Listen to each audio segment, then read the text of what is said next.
day, everybody, and welcome to our next series of Thought Leadership Talks. Today, I have a very special guest with me, Dr. Cynthia Young, and we just had a little mini conversation. And prior to this, we have been chatting a bit through LinkedIn, of course, on very interesting topics that both Cindy and myself share in common. And Cindy, I just want to do a big shout out and say hello to you. Happy Thanksgiving. And Thank I you. know it's Black Friday for you today, so go all out and shop, all right? Okay. So, Cindy, is the thing that we have in common, and I was so excited to hear about this, is that both um, Cindy and myself, we spent significant parts of our life in the Navy. And it's what's even more fantastic is we were both surface warfare officers, which means that we managed the entire sea, no matter what the other guys say or girls say, right? And it was everything was in control of our hands, and that experience of the Navy was something that brought about the KM um, interest in me. How about for yourself, Sydney? Yeah, I definitely did. In fact, I didn't even know it was called KM when I was in the Navy. Didn't occur to me till about 3 years later that when I was doing a KM job that I was doing knowledge management in the Navy my whole time, whether it was lessons learned or training somebody or following a check sheet, just all that stuff. Fantastic. And, it still is. I'm sure there are many of us out there who are still facing situations like this because, doing KM is actually so much part of your regular day that you don't really put a title to it. And it becomes just part of what you do and what you do best. Um, So before we kick off with today's session, I'm going to pass the mic over to Cindy and get her to do a little bit of a short introduction. I have Okay. already taken up the best part, which was the years that you spent in the Navy. And no matter what anyone says, that is the best part. And I'm going to leave it over to you, Cindy. So how about a short introduction? Okay. Well, I'm Cindy Young. I am a knowledge management consultant for my business, but I'm also a defense contractor. I lead a team of 12 individuals that we build curriculum and we teach people to do a job on a system. And that's all I'm really going to say about that. But yeah, the Navy was a big influence in my life. 23 years. I really learned a lot. And from that, I've carried it on to what I do now in my consulting business. And knowledge management is so important. I always tell everybody librarians are the best knowledge managers, quite honestly, because they have to know where everything is. And anybody who's gone to school for a long time or even a short time, or who's done anything, look back and they realize how big knowledge management practices really are. So some days I'll call it knowledge management, other days I'll just say, well, share that with somebody, and they don't even think about how important that is. When you get a new person on the job, what's the first thing you're going to do with them? You're going to sit them down and expect them to know where everything is. Well, that's not reasonable. So that's one of the things that I've always been into, especially in the military where we did sponsor programs. People come on board a ship, and first thing you do is line them up with somebody who knows a lot and knows where everything is, so they can ask questions. But so that's where my interest is. That's what I'm doing.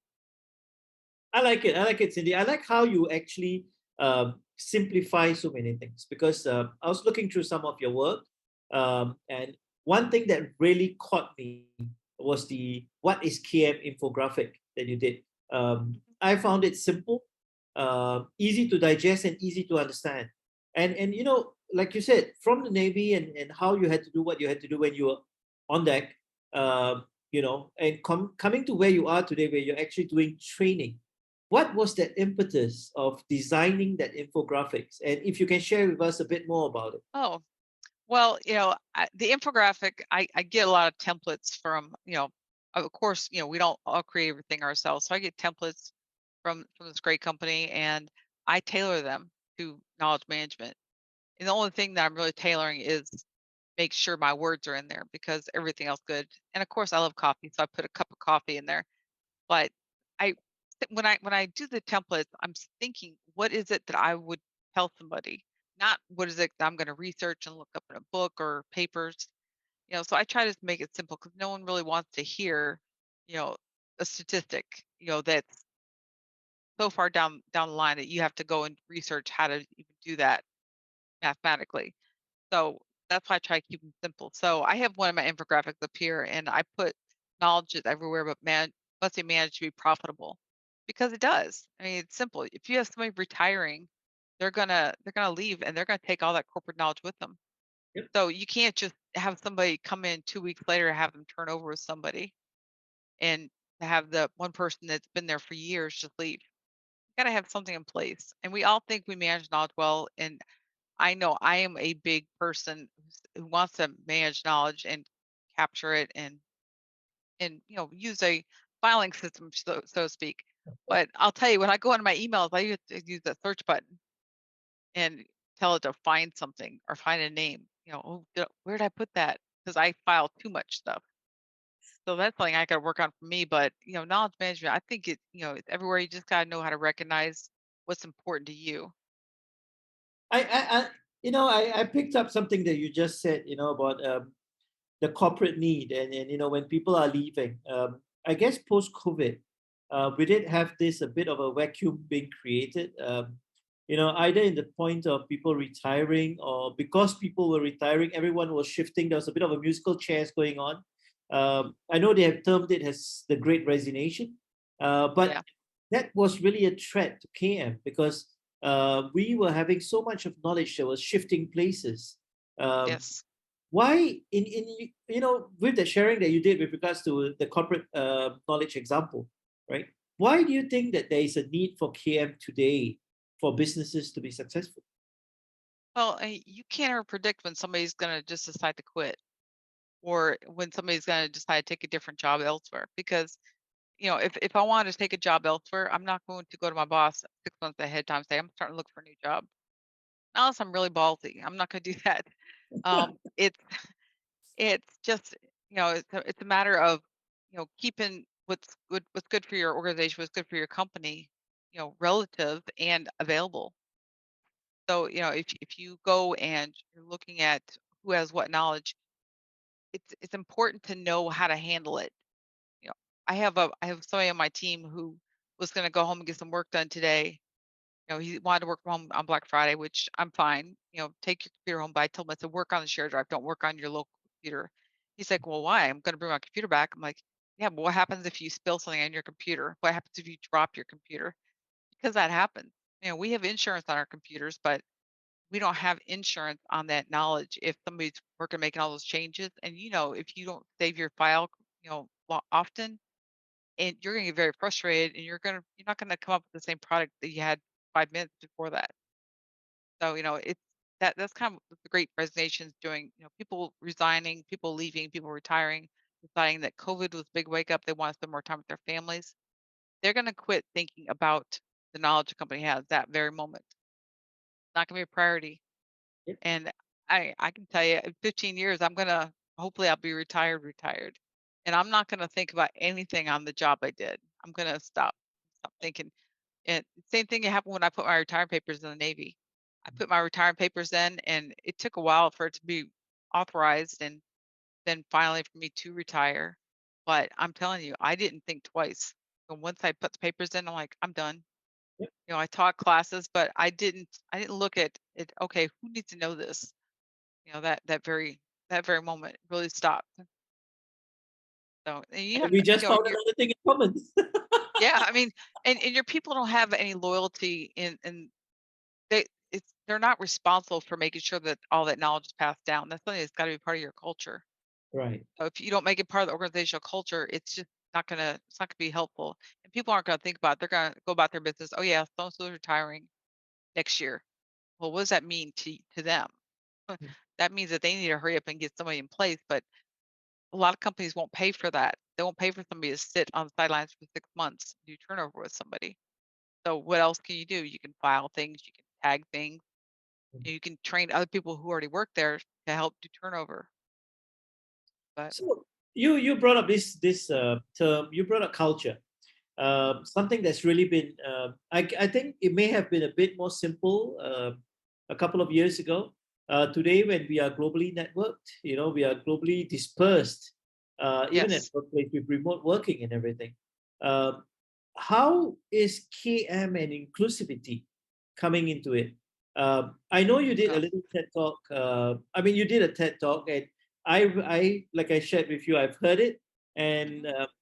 it was a really rang a couple of bells for me, you know. And I know that another one of my close friends, Dr. Rita, uh, has been spreading the word on DEI, diversity, equality, and inclusivity.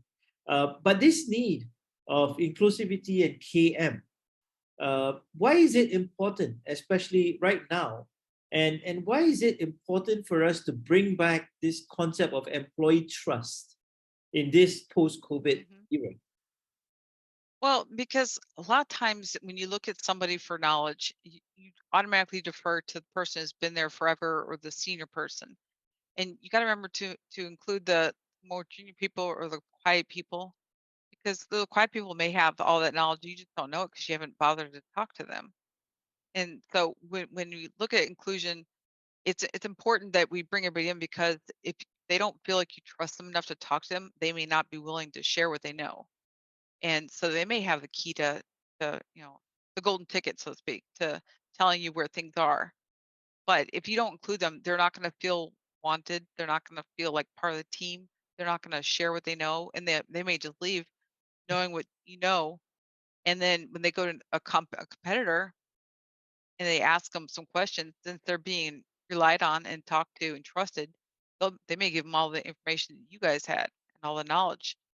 And so when you're in a competitive environment, that's very important. But trust, it makes a lot better work environment when you trust people you work with and you talk to them. I mean, I make a habit of walking around to all people that work for me and talk to them. And on the outside, somebody come in may just seem like, oh, the boss is just sitting there talking to everybody.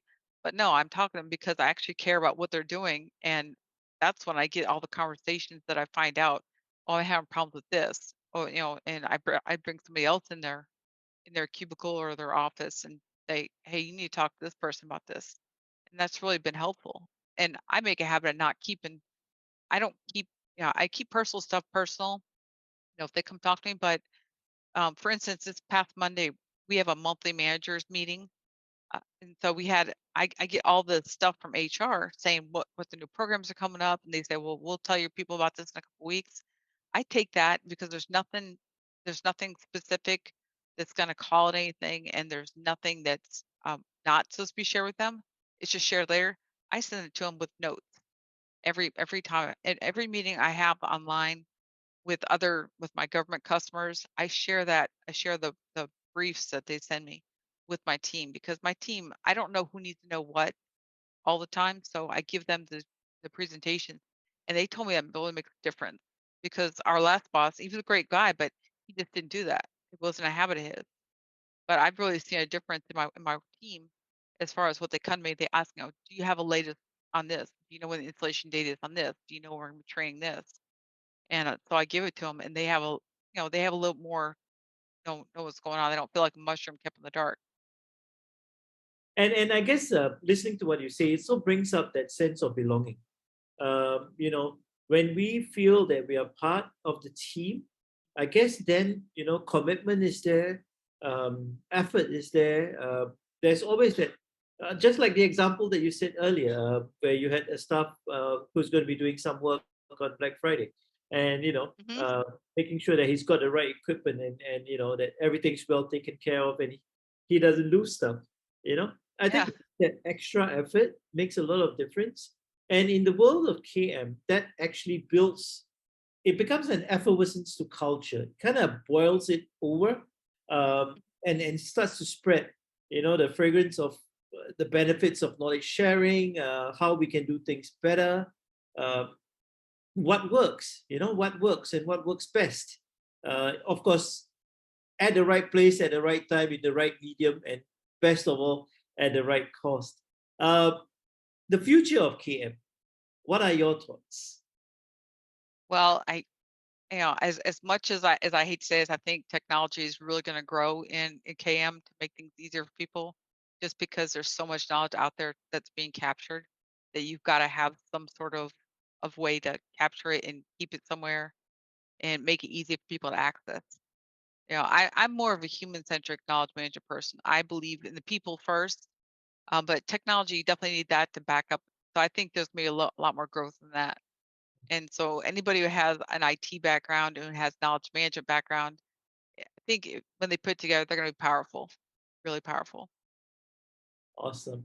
Thank you so much for sharing with us. And I just want to let people know that you can go onto the website, Cindy's website, and we'll put it when we put up the video. We'll put in the notes or the little text there Thank you. how we can reach out to Cindy and go listen to her TED talks. I was blown away by one of them, and I'm going to be one of the constant listeners there now, as well as. And if you're listening to it right now, I think the Black Friday sale is on, and there's a mapping KM, gamifying KM, and journaling KM that's going on. Thank Some, you. yeah. Why don't you tell us about it?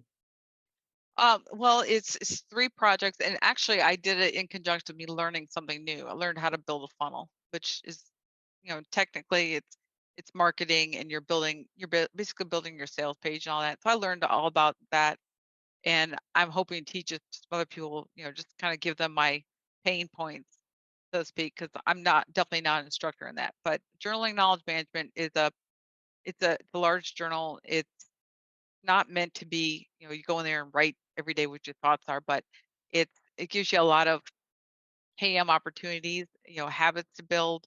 And then you talk about some things people journal when they give their thoughts, but they can use these as things to help them reach their goals. Okay, I'm going to implement knowledge sharing. I'm going to implement a lessons learned. I'm going to implement talking to somebody today, just about what they do.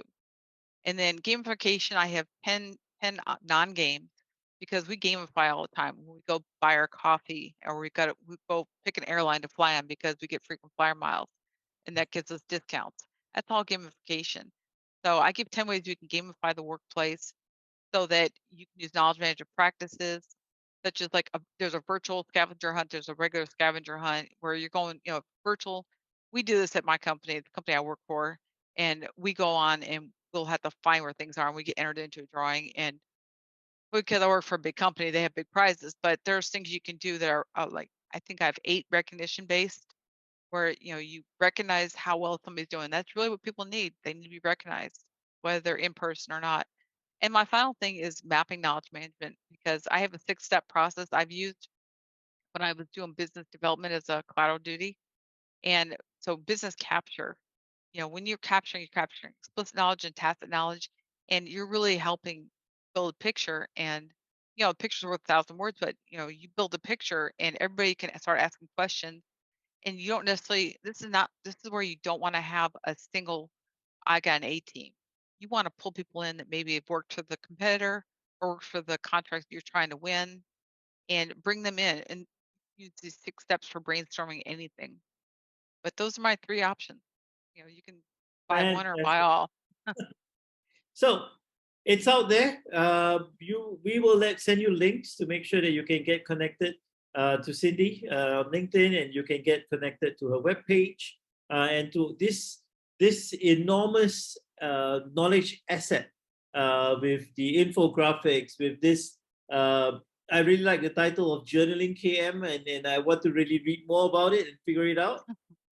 And we'll send you all of that. And from one naval officer to another, I wish you fair winds and following seas, Cindy. Fair winds and falling seas, absolutely. All right. Awesome. Take care. Bye bye. Thank Bye.